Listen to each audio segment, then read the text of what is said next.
Assalamualaikum warahmatullahi wabarakatuh. Waalaikumsalam warahmatullahi wabarakatuh. Di sini kelompok kami akan membacakan materi tentang branding Korean product yang disusun untuk memenuhi kebutuhan kewirausahaan praktek dosen pengampu Pak Supriyono. Kelompok kami yang beranggotakan satu Bunga Dini Ambianti dengan NIM 080. Yang kedua Yusrul Hana dengan NIM 083. Yang ketiga Nailul Kairisuba dengan NIM 136. Yang keempat Miftahul Saadah dengan NIM 349. Yang kelima Intan Ayu Andriani dengan NIM 366. Berikut presentasi akan dilanjutkan oleh teman saya. Citra merek satu.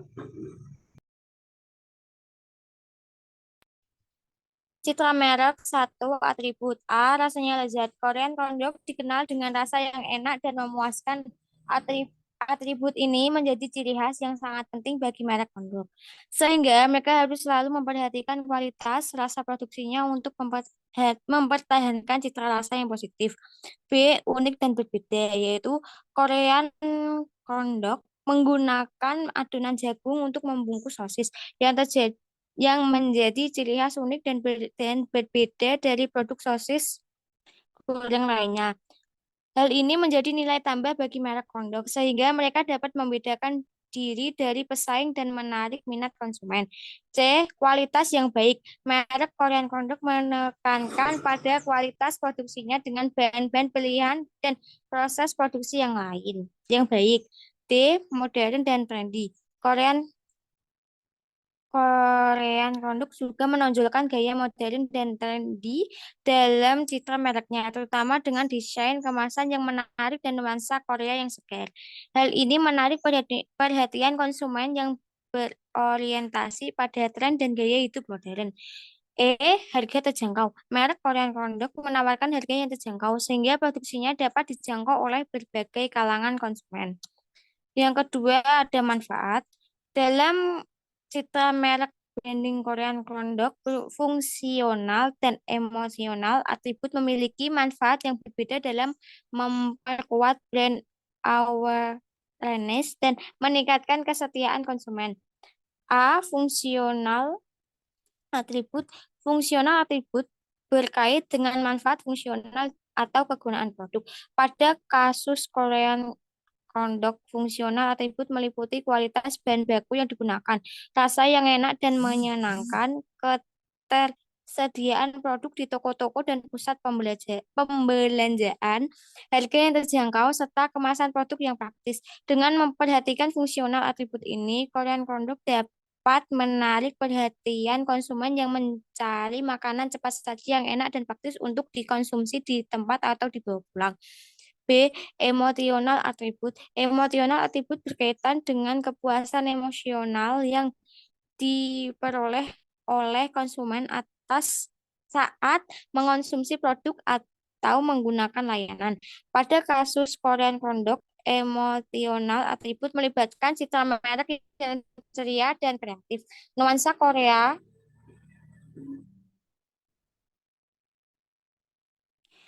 yang menyegarkan kenyamanan dan kehangatan yang diberikan oleh merek, serta hubungan sosial yang tercipta antara konsumen dan merek. Dengan memperhatikan emosional atribut ini, Korean Kondok dapat membangun hubungan emosional yang kuat dengan konsumen. Dengan meningkatkan kesetiaan dan kepercayaan konsumen terhadap merek, dalam rangka memperkuat citra merek branding Korean Kondok perlu untuk mengoptimalkan keduanya, fungsional dan emosional atribut dengan merancang produk yang berkualitas, kreatif, dan inovatif, serta mengemas produk dengan menarik dan memperhatikan detailnya. Dengan demikian, Korean produk dapat memperkuat brand awareness dan meningkatkan kesetiaan konsumen serta memenangkan persaingan di pasar makanan cepat saji yang semakin ketat. Yang ketiga ada nilai. Citra merek branding produk memiliki nilai yang penting dan strategis untuk memenangkan persaingan di pasar makanan cepat saji. Beberapa nilai dari citra merek branding produk antara lain: A. Mengkomunikasikan identitas merek. Citra merek branding produk yang kuat dapat membantu merek untuk mengkomunikasikan identitasnya yang unik dan membedakan dari merek lain. Dengan citra merek yang kuat, konsumen dapat dengan mudah mengidentifikasi merek produk dan meningkatkan di masa depan. B. Meningkatkan kesadaran merek. Citra merek branding produk yang kuat juga dapat membantu meningkatkan kesadaran merek. Ketika konsumen melihat atau mendengarkan tentang merek produk, mereka akan dengan mudah mengingat merek tersebut karena citra merek yang telah terbentuk di pikiran mereka. C. Meningkatkan kesetiaan konsumen. Citra merek branding produk yang positif dapat membantu meningkatkan kesetiaan konsumen terhadap merek. Konsumen yang merasa puas dengan produk dan pelayanan produk akan cenderung memilih produk produk kembali di masa depan dan merekomendasikan merek tersebut kepada orang lain. D. Meningkatkan reputasi merek. Citra merek branding produk yang positif yang membantu meningkatkan reputasi merek. Dengan reputasi yang baik, merek produk dapat menarik konsumen baru dan memperhatikan konsumen yang sudah ada.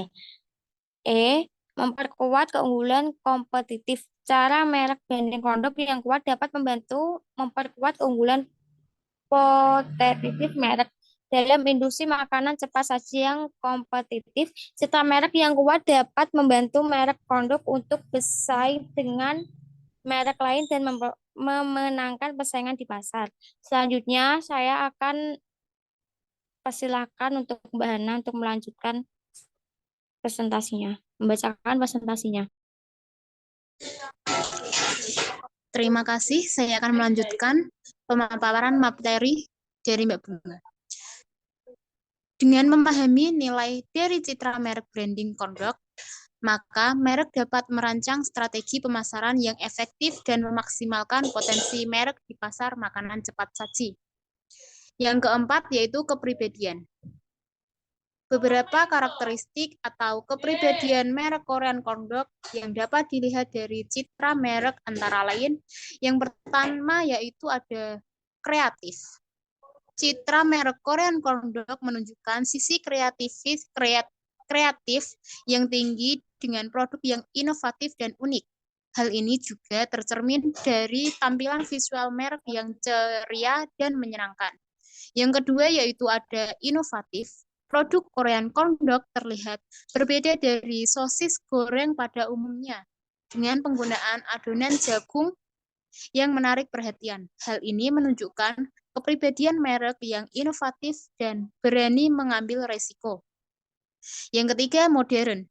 Citra merek Korean Corndog memberikan kesan modern dan segar dengan nuansa Korea yang menyenangkan. Hal ini menunjukkan kepribadian merek yang up to date dan selalu berinovasi. Yang keempat, yaitu ramah. Korean Corndog memberikan kesan yang ramah dan mudah diakses dengan harga yang terjangkau. Hal ini menunjukkan kepribadian merek yang ramah dan peduli terhadap kebutuhan konsumen. Yang kelima, bersahabat. Maksudnya yaitu citra merek Korean Corndog menunjukkan kesan yang bersahabat dan menyenangkan, sehingga merek yang membangun hubungan yang akrab dengan konsumen. Hal ini menunjukkan kepribadian merek yang hangat dan mudah didekati. Korean Corndog merupakan salah satu makanan asal Korea Selatan yang mudah populer di Indonesia. Ada beberapa brand besar yang menjual Korean Corndog seperti Kapbob Indonesia, Red Dog Indonesia, Moguri, Samjin Amok, dan Changchan. Potensi ini juga menarik minat UMKM untuk memulai menjual corndog agar lebih terjangkau. Hal tersebut menjadi tantangan bagi UMKM untuk mampu bersaing di pasar yang kompetitif. Untuk selanjutnya, pemaparan materi akan dilanjutkan oleh Mbak Intan. Waktu dan layar saya persilahkan. Baik, terima kasih. Saya akan melanjutkan presentasinya. Menurut Raffi dan Budiatmo, tahun 2018, angka koefisien determinasi untuk kualitas produk ada sebesar 31,5%, sedangkan untuk kualitas pelayanan adalah sebesar 33,9%, dan harga adalah sebesar 42,7%. Angka-angka tersebut menunjukkan bahwa konsumen akan membuat keputusan pembelian suatu produk jika produk yang dijual itu berkualitas tinggi dengan layanan yang baik dan harga yang terjangkau. Jika UMKM mampu menjamin ketiga hal tersebut, maka UMKM akan terhindar dari perilaku customer switching. Customer switching dapat didefinisikan sebagai perilaku konsumen yang mencari alternatif produk sebagai pengganti dari produk sebelumnya. Nah, lalu ada fungsi dari label kodok adalah sebagai berikut. Yang pertama, label mengidentifikasi produk atau merek. Yang kedua, label menentukan kelas dari produk. Yang ketiga, label menggambarkan beberapa hal mengenai produk, yaitu siapa pembuatnya, di mana itu dibuat, kapan dibuat, apa isinya, bagaimana menggunakannya, dan bagaimana menggunakannya secara aman. Yang keempat, label mempromosikan produk lewat aneka gambar yang menarik. Lalu, adapun tujuan dari label kodok adalah sebagai berikut. Yang pertama, dapat memberikan informasi tentang isi produk yang diberi label tanpa harus membuka kemasan. Yang kedua, berfungsi sebagai sarana komunikasi produsen kepada konsumen tentang hal-hal yang perlu diketahui oleh konsumen tentang produk tersebut, terutama hal-hal yang kasat mata atau tidak diketahui secara fisik. Yang ketiga, memberi petunjuk yang tepat pada konsumen sehingga diperoleh fungsi produk yang optimum. Yang keempat, sarana perikanan bagi produsen. Yang kelima, memberi rasa aman bagi konsumen. Lalu ada strategi branding. Yang pertama, menggunakan kemasan yang menarik. Kemasan atau packing di dalam strategi pemasaran produk makanan sangat berperan penting untuk menarik calon konsumen untuk membeli atau mencicipi produk yang ditawarkan. Yang kedua, membuat foto produk yang unik. Dengan adanya visual yang menarik, orang-orang tentu akan terdorong untuk membeli produk yang dibeli dan disediakan. Gambar yang bagus, tagline yang menarik, copywriting yang unik pasti akan menggugah selera calon pelanggan untuk membelinya. Kemudian presentasi akan dilanjutkan oleh saya. Oke, untuk selanjutnya adalah yang ketiga, buat website perusahaan. Website juga tidak kalah penting dimiliki dalam melakukan strategi pemasaran produk makanan di era digital seperti sekarang ini. Di dalam sebuah bisnis, website diibaratkan sebagai rumah, tempat kita berdagang, dan media sosial merupakan stand yang digunakan untuk mempromosikan produk kita. Untuk yang keempat, promosi melalui media sosial. Seperti yang sudah dijelaskan sebelumnya, jika makanan yang Anda jual termasuk ke dalam kategori makanan tidak cepat basi, maka Anda dapat menjualnya secara online. Akan tetapi, hal tersebut bukan berarti makanan yang cepat basi tidak bisa dipasarkan secara online. Hanya saja makanan yang lebih cepat basi akan lebih terbatas distribusinya. Dan yang kelima, bekerja sama dengan menyediakan layanan pesan antar. Sekarang ini memesan makanan melalui aplikasi sudah menjadi tren tersendiri yang cukup populer, di mana kita bisa memesan makanan melalui gadget, lalu tidak lama makanan itu akan datang diantar ke rumah. Untuk selanjutnya, endorse menggunakan influencer atau orang yang berpengaruh. Salah satu cara memasarkan produk makanan yang sudah terbukti efektif yaitu dengan bekerja sama dengan selebgram. influencer, dan juga orang berpengaruh lainnya, di mana mereka memiliki pengikut yang cukup banyak dan mempunyai tingkat kepercayaan yang tinggi untuk mencicipi sebuah makanan.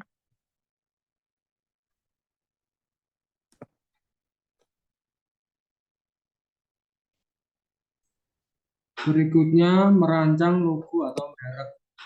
Yang nomor 1, implementasi simbol menjadi logo. Simbol berupa logo merupakan salah satu identitas dari sebagai identitas lainnya. Dalam sebuah sekelompok organisasi atau institusi, identitas itu unit bisnis atau organisasi komersial. Hadir dalam komponen-komponen sebagai berikut. Yang nomor 1, produk yang dihasilkan yaitu produk merupakan jenis usaha yang bergerak di bidang kuliner. Yang kedua, tempat atau lokasi yang kami gunakan itu sebuah stand kecil. Yang ketiga, komunikasi yang dilakukan terhadap pelanggan yaitu melalui media promosi di berbagai media sehingga para pelanggan tahu bahwa logo tersebut berasal dari produk kami. Yang keempat, sikap dan perilaku selama melayani konsumen yaitu kinerja pelayanan semaksimal mungkin, sikap ramah atau selalu senyum dan mementingkan kepuasan konsumen. Yang kedua, mengelola jenis identitas perusahaan. Jenis pengolahan identitas kami yaitu multi identity. Karena menggunakan identitas itu sama semua produk yang dihasilkan. Yang ketiga, logo atau tren merek. Tipe logo yang kami gunakan yaitu gabungan antara huruf dan bentuk. Kami menggabungkan antara huruf dan sebuah bentuk tertentu sehingga berbentuk suatu kesatuan kelebihan. Ialah mudah dikenai dan juga memiliki keunikan serta informatif. Yang keempat, merancang logo. Untuk merancang identitas usaha dilakukan beberapa tahap sebagai berikut. Tahap 1, mengadakan investigasi analisis data awal atau brief design. Yang kedua, mengembangkan gagasan atau berdasarkan sebagai analisis data brief and client. Yang ketiga, penyempurnaan gagasan yang telah dikembangkan menjadi elemen dasar yang siap diterapkan pada prinsip dasar konsumen perusahaan. Yang keempat, implementasi sebagai perancang pada berbagai media yang dipilih. Dengan mengikuti langkah-langkah di atas, kami mengimplementasikan simbol melalui logo yang cocok untuk Korean Kordok yang mampu meningkatkan branding Kordok secara keseluruhan. Berikut adalah rancangan logo desain kami. Sekian presentasi, saya tutup apabila ada kesalahan, mohon maaf. Sekian, wassalamualaikum warahmatullahi wabarakatuh. Waalaikumsalam warahmatullahi wabarakatuh.